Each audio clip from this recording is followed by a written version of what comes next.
Hello everyone from Chelsea Fan TV. I hope you're all doing very, very well. We are outside Stamford Bridge after Chelsea beat Fulham 1-0 in the Premier League. And I've had the privilege of speaking to many fans after this game. It has been, it's been a pretty relaxed post-match, generally positive. A couple of people with a few things to say that I don't necessarily agree with, but I suppose that's what it's about, isn't it? Where do we start? Let's start off with the lineup.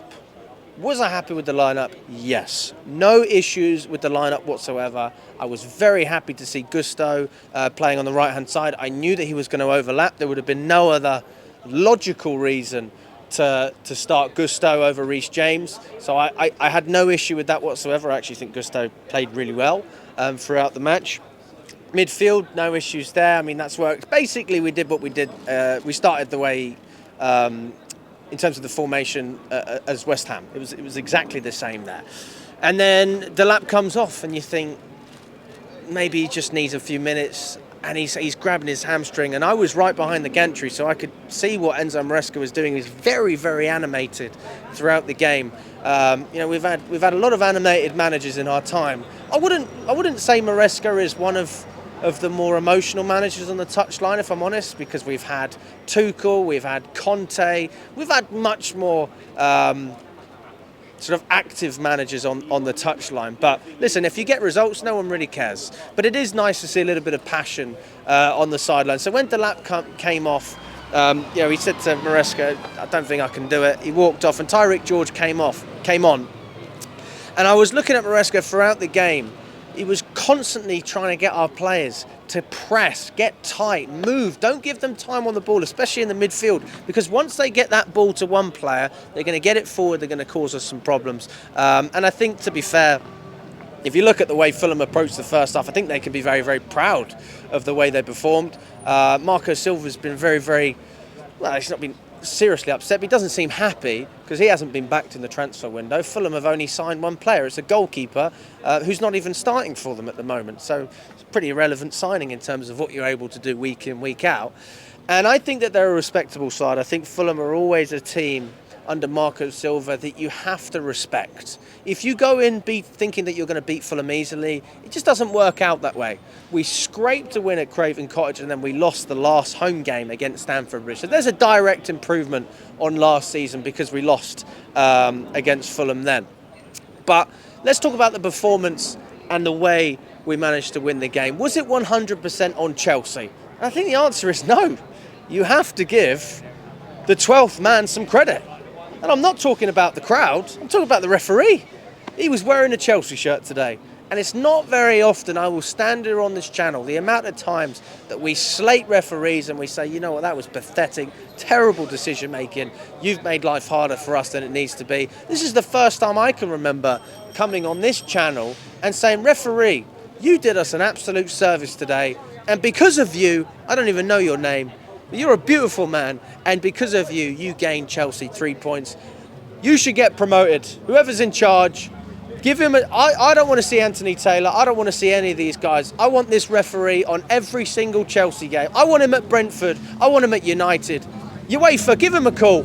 I want him at Barcelona when we play at home. Napoli away, go on, give him a ring. That's the way I feel about that referee if he continues to make decisions like that. But in all seriousness, we were poor in the first half. We were very poor. And I think that losing Delap certainly was a bit of a shock to the system because we played in a way that you wanted Delap to run onto things, and he was certainly getting involved. You just needed that moment. He had a shot in the first half. It got blocked. It would have been a good shot on target. Apart from that, very minimal. I can't really tell you anything in the first half that I thought was particularly great. Until we had that set piece from Enzo Fernandez, and then we scored with João Pedro. And by that point, we're going 1-0 up. Everyone goes back into the concourse. Is anyone saying we played well and we deserved that? Absolutely not. Everyone's going, how the hell are we 1-0 up? We did not deserve that whatsoever. But a great sign of any team is a team that can get results when you're not playing well. And that's what Chelsea were able to do today. We were able to drag out a result. And you can say it was luck. You can say we deserved it or we didn't. But we did it, okay? And ultimately, if we keep doing that, then we're going to continue to progress in this competition and we're going to get better as a team. So we want to win games, but we also want to look good while we're doing it. And I think Enzo Fernandez, for me, I wasn't particularly impressed, if I'm honest with you. Obviously, it was a good set-piece delivery, no question mark there. But in terms of his ability to drive the ball, he gave the ball away so many times. Defensively, I wasn't impressed. I didn't really look at Fernandes today and see anything of a midfielder that has solidified his spot in that starting 11. I still think that Fernandes is our second best midfielder alongside Caicedo. I think you've got Caicedo and Enzo. I think he's earned the right to start games. But there also has to be an element of, let's perform week in, week out. And, oh, God. Champions League, we're having a laugh. Champions League, we're having... Hello, boys, how are you? Up the Chelsea. How are we doing, Steve? All right, I'm happy. As you should be. I'm happy. I've got my blue tinted glasses on today, Roman Abramovich style, because we won. And you got your 120-year anniversary as well? I feel 120. I'll tell you that, Al, after that game. I'll tell you what, you've got all the gear on. I've got the full clubber on, mate. Look, I've got full Chelsea. And the JTs as well. He was here today, John Terry? I did, I missed him, gutted. But I bumped into Joe Cole, so... There you go, you made up for it in the end. Yeah. Go on then, talk about the game, yeah? Is that what you want to know about? Yeah, of course. I want to know what you think. You drove all the way from Manchester. I didn't drive today, Al. I've got the train, so I'm going to have a few beers. 2 wines in this morning. There you go. I'm at Chelsea. Feeling good? Yeah. Blow the cobwebs out. Blow the cobwebs out. I think for the players as well. You know what I mean? 3 weeks break, been all around the world, won the World Cup trophy, the back of the Conference League. I'm trying to justify their performance. I don't think that we were at the races today, but we did enough and we got the 3 points. So I'm happy with that, mate. What didn't you like and what did you like? I liked the structure, but I did not like the way we weren't fluid. You know what I mean? We're normally a little bit more fluid recently, haven't we? It wasn't very sexy, was it? It wasn't sexy football at all. We was like very stagnant, taking over touches, trying to play a bit Mourinho football. Does that make sense, Al? Yeah. You know, where they're like trying to keep possession, play possession, stat football. We needed the win, and we were. In my opinion, you might agree with this. I thought we were a little bit lucky, mate. Personally. I agree. I was just saying that before you came on. I think the referee saved us, man. He did. I think the referee. I'm not saying we wouldn't have won the game if Fulham had scored, but I'm just saying that look, we don't know, but we certainly shouldn't have had a clean sheet, even though we defended very, very well. Yeah, Fulham deserved the goal. I mean, they scored a goal. It was a very fair goal. For me, it's a goal. Yeah, for me, it's a goal. VAR and all this, you can't do this and you can't do that. It's a goal. And for me, I don't think we steal it like you said. I think we would have won it anyway. Yeah. But I'd have liked a bit more conviction. Yeah. Gusto needs to step his game up. We just got rid of Alfie Gilchrist. I thought Gusto was all right. Did you? No, he was off it, in my opinion. Why? I just feel him and Enzo have got that weird off the gas button. And I think, I don't know, am I right to swear here? Yeah, you can say what you want. Bollocking. They need someone to bollock them. They just need a little, come on, sort yourself out. And that will up their game. They self-sorted themselves in the end. Enzo scored, great. But if you looked at his passes, they were all wayward. Gusto was too, in my opinion. If you watch it back, Al, you'll find he was a little bit off it. I personally quite like Gusto. I have to be honest with you. I'm not slagging him. I think he's I liked him today. I thought he was good today. Yeah, I didn't have an issue with him, honest to God. And I thought he's playing Fulham. Well, it's a good Premier League side. It's a respectable side. It's not Palace, is it? Well, I would say that Palace are probably a better team than Fulham. Yeah. I'll give you that. But I don't think that makes Fulham an easy team. No, I think Fulham are just as hard in their to own right. them. You're right. Undefeated, just like us, mate. Good professional team. I like them. I think the Premier League is the hardest league in the world. That's the reason we have problems at international levels, because we're all burnt out. And it's like today, and I think that's what I'm trying to get at. The mentality still, they don't understand that the Premier League is non-stop. And I think they're still becoming accustomed to that. Enzo's lost a few pounds, so I think he's moving well, my bar, but it's just his passing was a bit off. But anyway, that's my opinion. No, I do think that Enzo didn't have a great game. I think that the assist and the goal sort of overshadows that. Yeah. And fair play, again, if you're not playing well and you still get that is much better than getting no GA, so you have to give that credit. But I do think Up the shields. that we need to see improvements in terms of the fluidity. I'm with you on that. What do you take going into the international break? Obviously, Delap's injured. We've got Palmer out. We've got Lavia and Badiashile can come back as well. Yeah. Do you change anything going into Brentford? Yeah, first of all, cancel the Jackson sale. It's already done, apparently. Is it done? It's already done. That's poor business. We need him. We're going to need him in the Champions League. What that says to me is we're not serious about the FA Cup or the League Cup this year, and I think you'll see that. So stand on me, replay this. We're going to obviously not going to play for that because who have we got for that? Do you know what I mean? You can't play Tariq George up there. He's not a striker. He's a winger. So my point is we've invested 2 years in Jackson. To then go and sell him in the third year when he's got an opportunity to still progress and improve, he still scores goals. You sell him for 70 million? No, it's a loan. Oh, is it a loan? A loan for about 15 million euros. Why? Is it to do the balance of the books? Must be, mustn't it? I don't agree with it because when the Champions League comes calling, the FA Cup nights come calling, we've got nobody. Mark Guehi, Sunderland loaned? Yeah. We needed him. We got rid of... Who else did we get rid of up front? And Kunku's gone. Gone. He's... I didn't think his heart was in it. We did need to move him on. But then why didn't we go and get a replacement for him?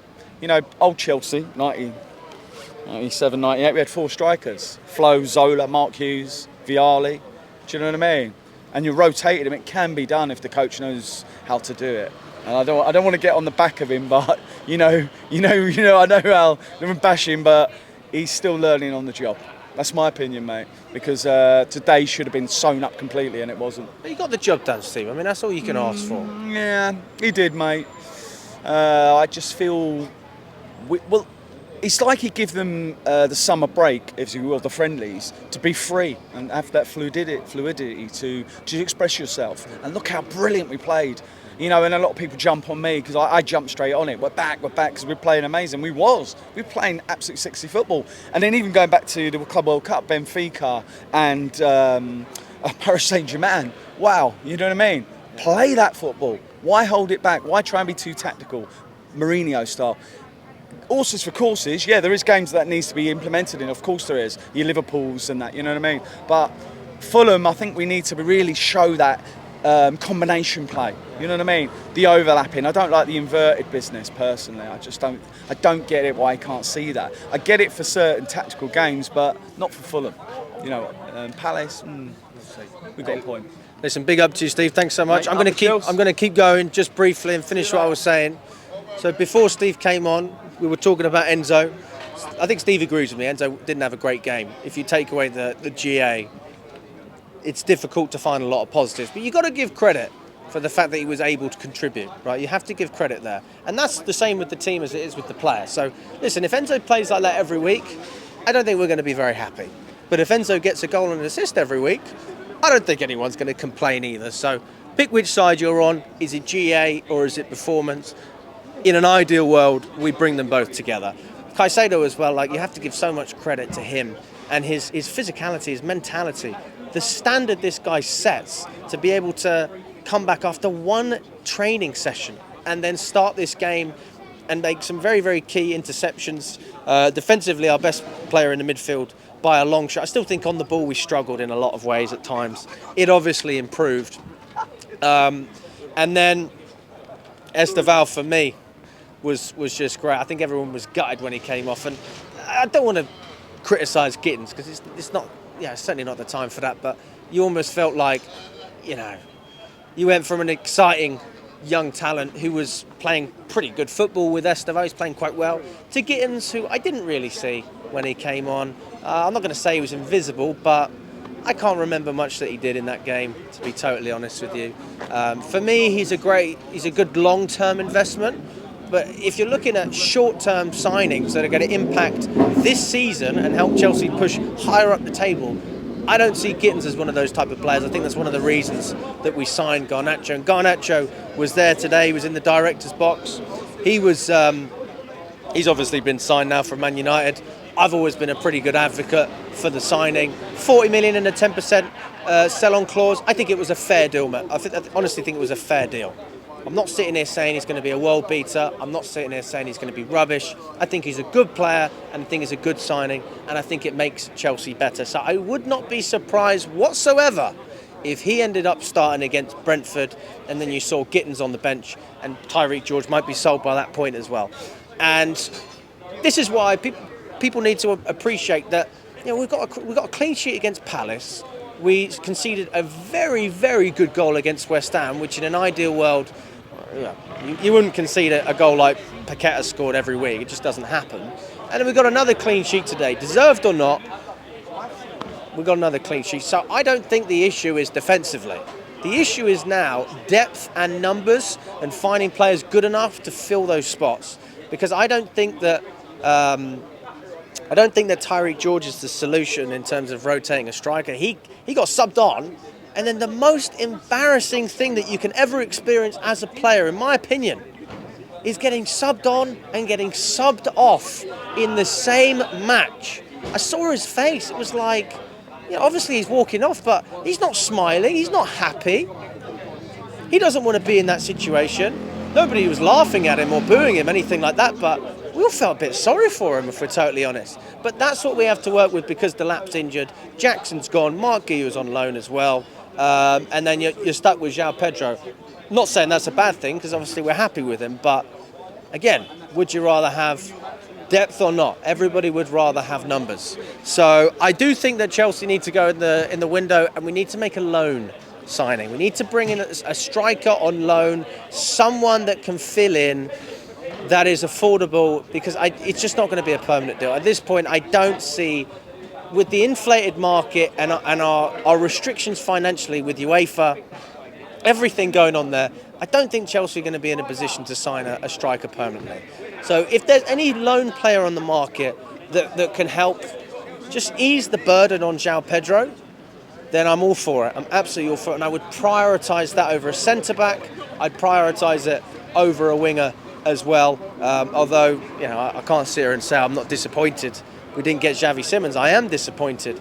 But he chose Tottenham, and he's going to be Spursy for the rest of his career. So Xavi Simons, you have chosen the side of mediocrity. You have chosen the side of almost getting there, but never really doing it. You think that just because Tottenham won a Europa League, now you're some sort of winner? Really? And we're going to see. We're going to see. When Tottenham come here, I'm sure Chelsea fans are going to make their voices heard for Xavi Simons. You picked your side. That's absolutely fine. And I'm just glad that we've got a player in Garnacho who actually wants to be here. That's my priority. So, all in all, not a great performance. There's a very good argument that Chelsea didn't deserve to win the game, but we did. The referee was on our side. Happy days. We move on to Brentford. There you go.